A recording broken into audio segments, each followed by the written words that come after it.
Hi, everybody. How are you today? Hello. Hi. Hope everyone had a nice weekend. It's good to see you again.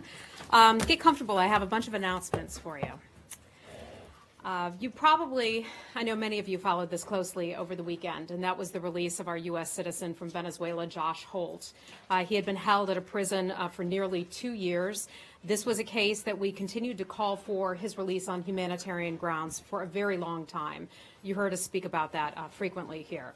I'd like to thank our colleagues at our U.S. Embassy in Caracas. I'd like to thank my colleagues in Consular Affairs, and especially I'd like to thank our Undersecretary of State for Political Affairs, Tom Shannon, for his efforts on this case over the past 2 years. Undersecretary Shannon helped lead the efforts of the entire department to include CA, Legislative Affairs, and Western Hemisphere Affairs teams to secure the humanitarian release of the Holt family from Venezuela.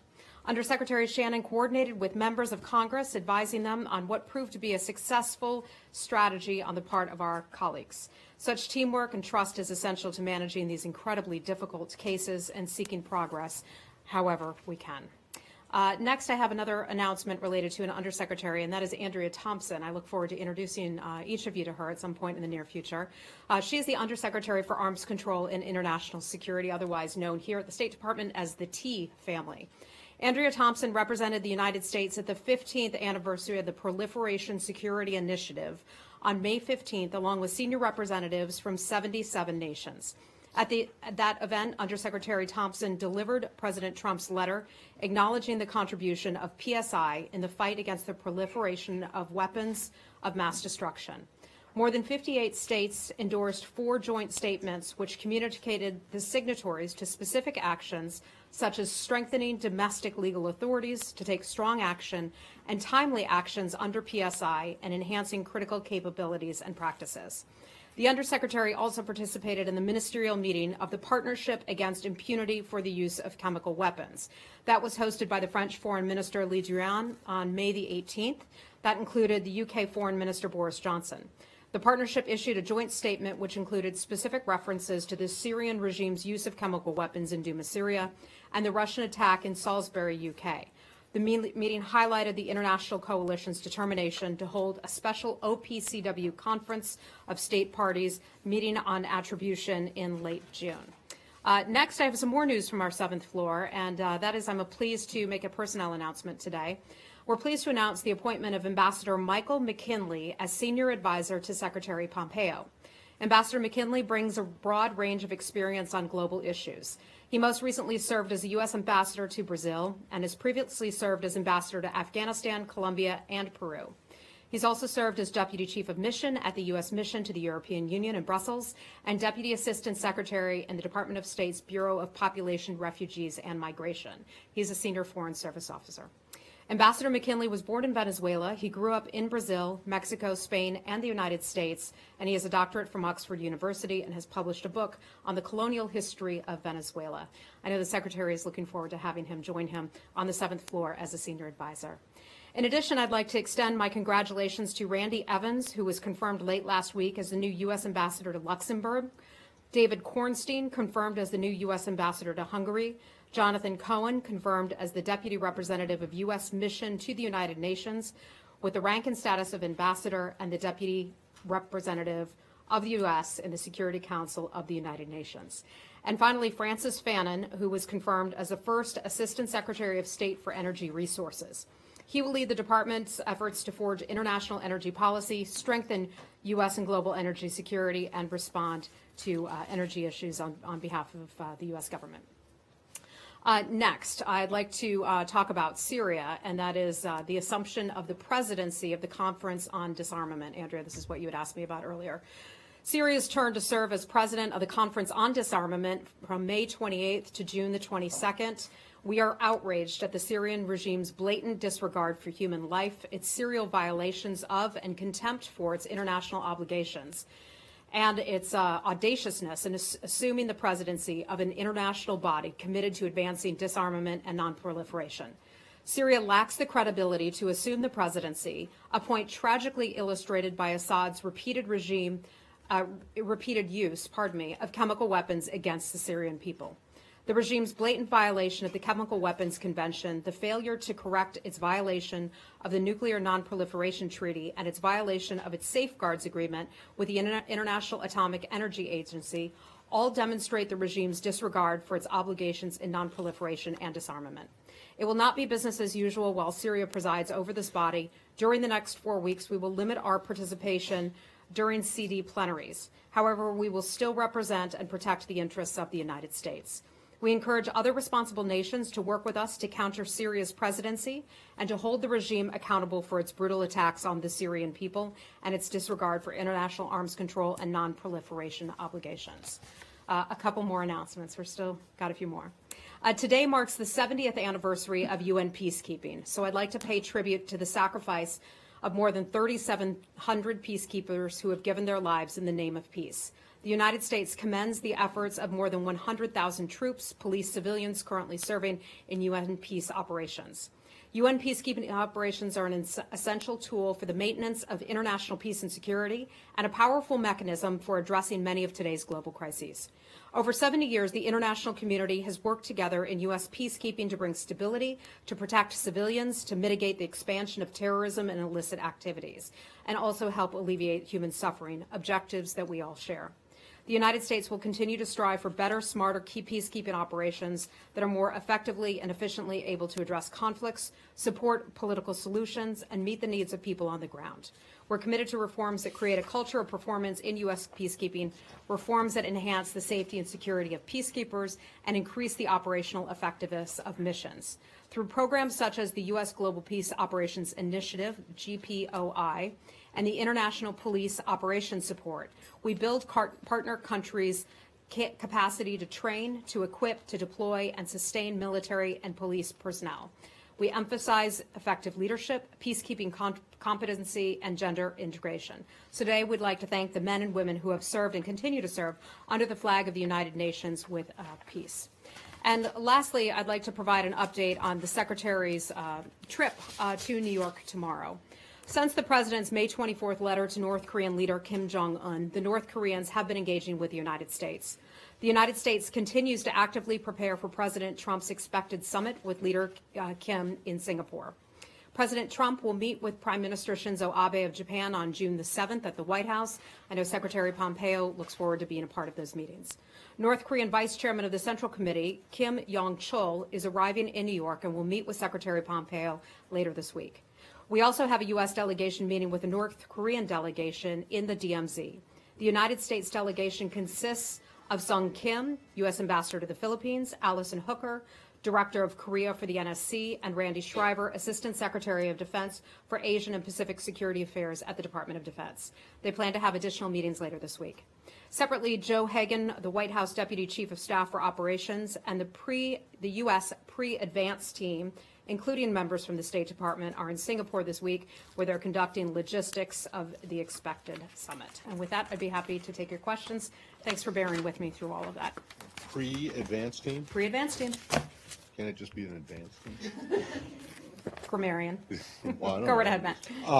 I just have one thing on the Syria and the COD, the disarmament conference. Mm-hmm. When you say you're going to limit your participation, what does that mean? Well, I think that means, pardon me, Ambassador Haley referred to this earlier today. She put out a statement in which she talked a little bit about her concerns about this. I think that means that the United States may not as fully cooperate as it normally does. However, we will continue to address and represent U.S. interests at those meetings. You're not going to go to certain meetings, or you'll have a lower level representative? I'm not going to get ahead of what that exactly is going to look like, but we remain very concerned about this issue, and I would refer you to Ambassador Haley's statement and our statement as well for that. Okay. On North Korea, what day is the meeting in New York with the Secretary, and what exactly, you've got two different teams, one in the DMZ with Sung Kim, and the other one, the pre-advance in Singapore. Can you give us what is each group doing specifically? So I know all of you would like a detailed play-by-play of all the meetings, the conversations that we're having, what happened when, what did they eat, what kind of flowers were there and all that. No, I don't actually care about that. We're not going to get into all of the nitty-gritty and conduct that here from this room. I can just tell you that the Secretary looks forward to his meetings. He will be heading up to New York tomorrow. I believe a media note is being put out to all of you if it hasn't gone out already. That we are still finalizing exactly what these meetings will look like, but the Secretary will be heading up to New York tomorrow, and I believe returning sometime on Thursday. So does that mean the meeting hasn't been set yet? We have meetings scheduled. We're still working out all the final details of that. And you can't really even get into just what the basket of issues that each, I mean, I hope they're not all talking about the same thing, right? I mean, if that would seem to be. For each of the groups that are meeting? Yes. I think that each of the groups that are meeting, such as our colleagues who are in Singapore right now, our colleagues who are at the demilitarized zone, are all having meetings about different pieces in which they have an expertise. I'm not going to get into all of the details of that, but I think it's pretty impressive thinking about where we were 1 year ago, where we were even 6 months ago for that matter, and now we have 3 simultaneous meetings taking place on this matter to talk about the denuclearization of the Korean Peninsula. The last one, is it your view, or is it the administration's view, that none of this flurry of activity would have happened but for the letter that the president sent? Matt, I'm not going to get into that. We are where we are today. We know we're looking forward to participating in those meetings as we prepare for President Trump's summit in June. Okay. Follow up on this? Leslie, hi. A follow-up. Apparently, well, according to the Treasury's website, this official, Kim Yong-chul, is under U.S. sanctions. Did he need to get a special waiver to come to New York? Maya, and we've talked about these types of things before, when people from certain countries come to the United States, how exactly does that all work? There is an interagency process that allows for this kind of travel, this type of official travel to take place. We are making sure that we are in compliant with all of our own rules. So, which means that he did get away with it. I would imagine that whatever was necessary was in fact done. Can I have a follow-up from this morning's briefing with the ambassador? Is this about North Korea? Yeah, it's Okay. just something that he said. Okay. That's left a little bit of confusion. When he was asked specifically whether rights abuses is going to be raised with the North Koreans, he said it is a matter of discussion. Well, I think what he meant is that he's not going to get ahead of the Secretary's meetings and isn't going to get ahead of the President's meetings on this. We have a lot of very important matters to discuss with the government of North Korea, chiefly the denuclearization of the Korean Peninsula. Beyond that, I'm not going to get into any of the specifics. We'll see how all of this goes. So you don't think it's going to be included? I'm not saying that it will be. I'm not saying it won't be. We're just not going to get ahead of the Secretary's meetings that start this week. Hi, Andrea. Can you let us know whether the acknowledged expert on North Korean nuclear facilities, Dr. Sig Hecker from Stanford's report, is at all part of the information that is being looked at by the I can tell you, administration going into this? I'm not personally familiar with the report that you referenced. I can look into that and see if I have anything for you on report that. today that says that it would take 15 years to denuclearize.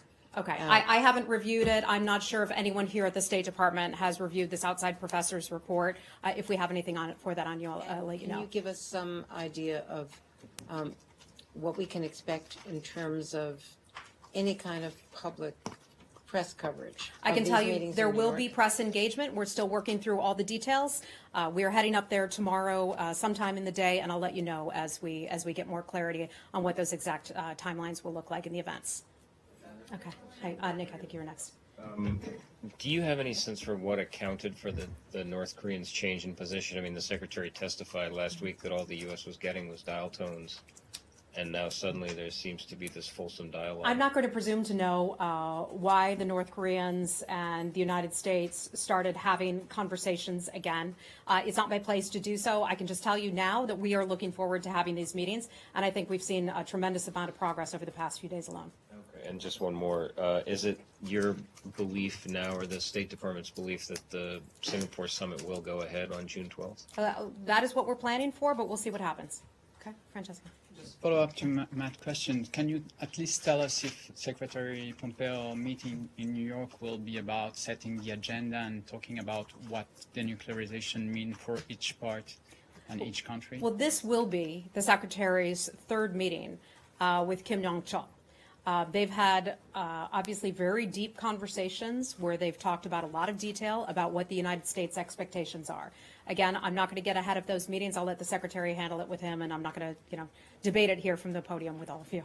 But it's not on logistical matters. I Yeah, guess it's we'll more see. on the agenda. We will see. I have not asked the Secretary that question personally, what exactly is going to be discussed. I think the primary conversation is going to be as we lead up to this meeting that we're planning for June the 12th.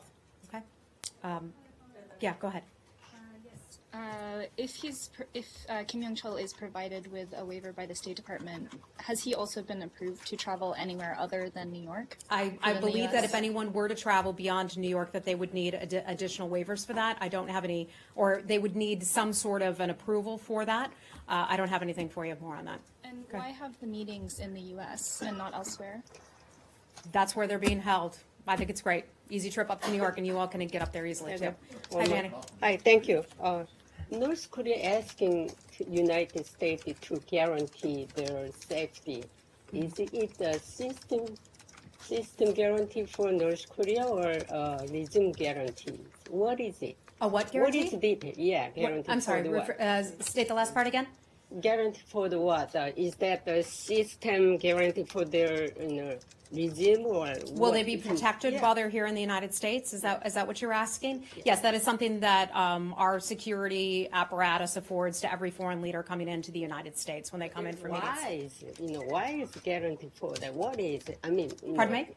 Is it security guarantees or economic? There's no talk about economic guarantees, but we do provide, to answer your question, security protection when foreign officials do travel here to the United States, especially at a high level. Hey, Nick. There's reporting today that the U.S. was prepared to unveil a new round of sanctions on North Korea, but has postponed that indefinitely, set to be unveiled as early as today. Do you think that kind of contradicts the idea or the notion that maximum pressure will continue until there's complete verifiable? No, I think this is something under discussion at the Department of Treasury. I just have to refer you to them on that. I think it, it speaks volumes, the fact that we're having meetings right now and the importance of the denuclearization, our policy on that. By the way, while we're talking about this issue, I just want to highlight the great work that the government of Singapore has done and how much assistance that they have provided to the United States, especially Prime Minister Lee in particular, who's been gracious with his time, gracious with all their efforts in helping the United States to plan for this summit. They're obviously our strategic partner, and they've just been incredibly generous in agreeing to host an upcoming meeting. So I just wanted to highlight that and thank the government of Singapore for that. Yeah. Can we assume that the other side did show up in Singapore, that our pre-advance group is actually working with North Koreans? I don't have any information for you on that, but if I do, I'll let you know. Hi, Said. Yes. Oh, sure. Sure. Can we just go back to the location for a second? Just in light of symmetry, why is this meeting happening in New York versus D.C., and why isn't there an opportunity for the equivalent of Pompeo to meet with Trump when Pompeo did meet with Kim Jong-un? No, I think it's important that we're going up to New York. I know the Secretary looks forward to engaging him in New York, and that's all I have for you on that we're going to be in New York, and we look forward to those meetings. But what message does that send that it's New York and not D.C.? I don't think it sends any kind of message. I mean, if you're the North Koreans, you're traveling a really far distance, regardless of whether it's Washington, D.C. or New York City. And I think it shows the importance of this meeting to look forward and look ahead to the planned meetings that the president would have with his counterpart in the future. Saeed, hi. To the Palestinian issue? Okay, final one on DPRK, then we're going to move on. Then you're going to be the UN in New York? Sir, I don't have any information for you on that. As I said, we're still finalizing all the details. Okay. Hi, Saeed. Very quickly on the Palestinian issue, two quick questions. The Israelis are introducing a bill that would ban photographing soldiers in action, apparently while they're putting down the demonstrations and so on. Does that concern you in any way? Does that in any way compromises the integrity of the press? Saeed, you have a hard enough time getting me to comment on pending legislation here in the United States. We're certainly not going to comment on that pending legislation. I just have to refer you to whoever proposed that, the sponsors of that legislation. But you're a champion of the free speech and freedom of the press. Would you, would you? Saeed, I how do you don't view- have the specifics on that matter. I just have to refer you back to them. Okay, one last question. It seems that the Palestinian intelligence chief, Majid Faraj, has met with Secretary Pompeo before he became secretary, most recently. Are these talks ongoing? Is there any kind of talks between the Palestinians and the secretary now? First, I would say you presume that did in fact happen. I don't speak for the Central Intelligence Agency. I'd have to refer you back to the Central Intelligence Agency for anything related to the Secretary's time before he became Secretary of State when he was still serving as that director. That was in April, sometime in mid-April. Saeed, I don't have anything for you on that. You'd have to contact the agency for that. Okay? Hi, Lori. Hi. On Friday, you warned Russia and the Syrian regime about moving into the southern de-escalation zone in Syria. Do you still have concerns about that, or do they seem to have taken your warning into account? First, let me just say this remains a tremendous concern of the United States government. How many times have you heard me standing at this podium talking about the success of the de-escalation zone, what we often refer to as the ceasefire zone, the one in southwestern Syria? This has been successful. For the most part, the ceasefire has held since July of last year. This is the most crowded population area that has been the safest in all of Syria. Again, I'm saying a populated area. The notion that anyone would attack or threaten to attack is tremendously concerning to the United States government. This is an issue that we have raised with the Russians through our Amman monitoring channel. Those conversations are ongoing. I know we're continuing to talk with the governments.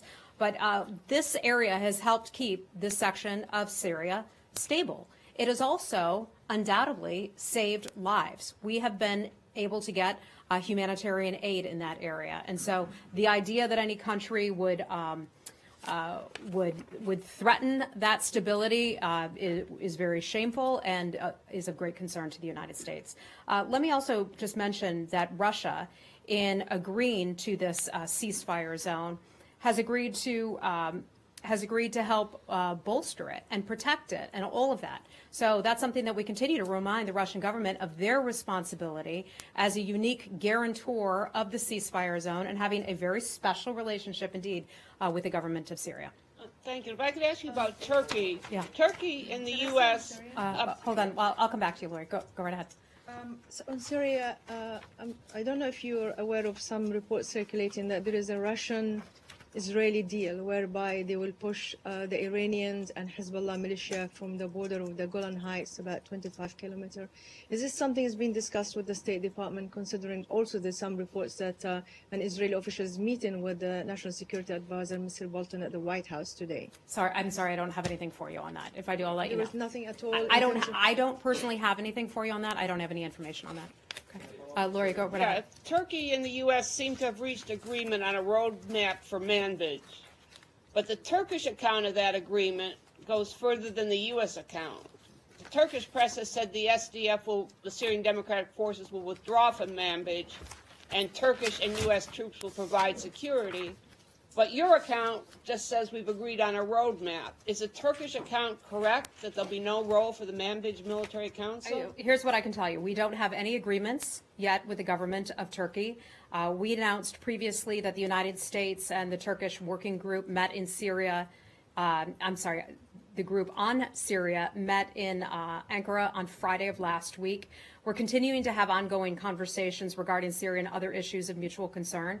The two sides then had outlined the contours of a roadmap for further cooperation, and that includes on Manbij. I know that the Secretary looks forward to hosting Foreign Minister Cavusoglu on June 4th here in Washington for those conversations to continue. And final question. Turkey's Interior Minister today slammed the U.S. ambassador to Afghanistan, who before was in Turkey, saying he was responsible for the flow of drugs and refugees from Afghanistan. What's your response to that? I think it's an absolutely ridiculous accusation.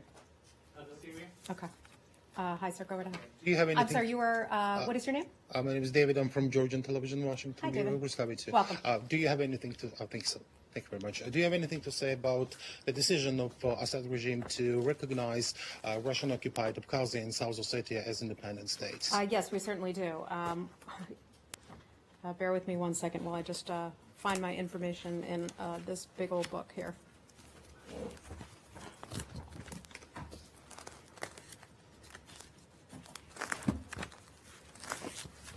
Thank you. Yeah, I think in terms of the news why Syria has now recognized Abkhazia and South Ossetia, this isn't a complete surprise to us simply because Bashar al-Assad is propped up by the Russian regime. The Russian-occupied regions of South Ossetia and Abkhazia are integral parts of Georgia. We continue to support Georgia's sovereignty, its independence, its territorial integrity within its internationally recognized borders. And the Assad regime's, we'd call it an ill-advised decision, to say the least, has nothing to do to change the reality or our position on the matter. Okay, thank you. Hi. Yeah, go ahead. Thank you very much. Today was the report on international religious freedom. If you can give us any idea regarding Cuba, and you also had mentioned that you would be checking with Western Hemisphere regarding the trips or the visas that will be extended to Cubans who travel to Guyana. Do you have any update on that, please? Yes. So first, our International Religious Freedom Report is posted online, so you can take a look at the report and you can go country by country to see the information that our colleagues have compiled over the past year. So I just refer you to that report on where things stand in the country of Cuba. With regard to your question about visas, I'll have to check back with my colleagues from Western Hemisphere to see if we have anything new on that. Okay? Hi, Michelle. Way in the back here. Go ahead, Michelle. On Libya, rival factions have agreed today in Paris to hold parliamentary and presidential elections on December 10th. Do you have any comment on that? I'm afraid I don't have any updates for you, but I'll get back with you and let you know. And another one on Syria. Russia called for a meeting with the U.S. and Jordan to discuss the future of the southern Syria. Are you willing to attend the meeting? Is this the meeting that you're referring to in Sochi? Is that no, what you're, in Jordan maybe. This is what you're referring to, the southwestern ceasefire. Yes. That we just spoke about. Yeah, we just covered that. We continue to have conversations through that channel where we talk with the Jordanians and the Russians and remind everybody involved that they are responsible for upholding this ceasefire arrangement that's held since last summer. Okay? And we're going to have to wrap it up pretty soon. Go ahead. Thank you so much. Jahan Zeb Ali from ARI News TV, Pakistan. Just wanted to get some update on already tense relations with Pakistan, while secondly, an American diplomat was involved in a traffic accident in Islamabad, Pakistan. One person was injured there and other was seriously injured. We know that he got the diplomatic immunity in Pakistan, but he's now back in the town, Mr. Joseph, I think, the name of the American diplomat. So is there any kind of investigation at the department level on that? I will have to look back into that for you and see what I can get for you on that one, okay? I don't have any updates to provide beyond what we've provided already. Thank okay? you so much. Yeah. Hi, sir. Sorry, the gentleman in the back, he's new here. My name is TV, Pakistan. While we are on Pakistan... Welcome. This is your first time here, right? Yes. Okay. The current government is completing its term in 2 days, and the general elections have been announced for July. What are U.S. expectations, and are you going to send any observers on the ground? I'm not aware if we would send any observers on the ground. We tend to support international organizations that do participate as observers. The United States supports free, fair, and transparent, accountable elections in Pakistan, as we do in other countries around the world. The United States, along with other international partners, has supported Pakistan's implementation of its historic 2017 electoral reforms law. My understanding is that this is the first time that that law will actually be put into effect for these elections. We hope that the new comprehensive and transparent legal framework facilitates the peaceful transfer of civilian power to a democratically elected government. I'll let you know if we have anything on monitors for you. Okay? Hi, sir. Go ahead. The Italian news agency ANSA. One question about the situation in my country. Do you have any fears about the political and economic crisis in Italy, about the trouble to form a new government in Italy after almost 3 months since the last general election? Are you monitoring the situation? We always monitor those issues. I'll check with our Italian desk officer to see if we have anything new for you on that. Okay? Do you have any fear about do you have any fear about a potential populist government? Sir, I'm not going to get into it right now. I'll check with our officers to see if we have anything new on that. We always monitor those situations. Thank you, everybody. We have to leave it there.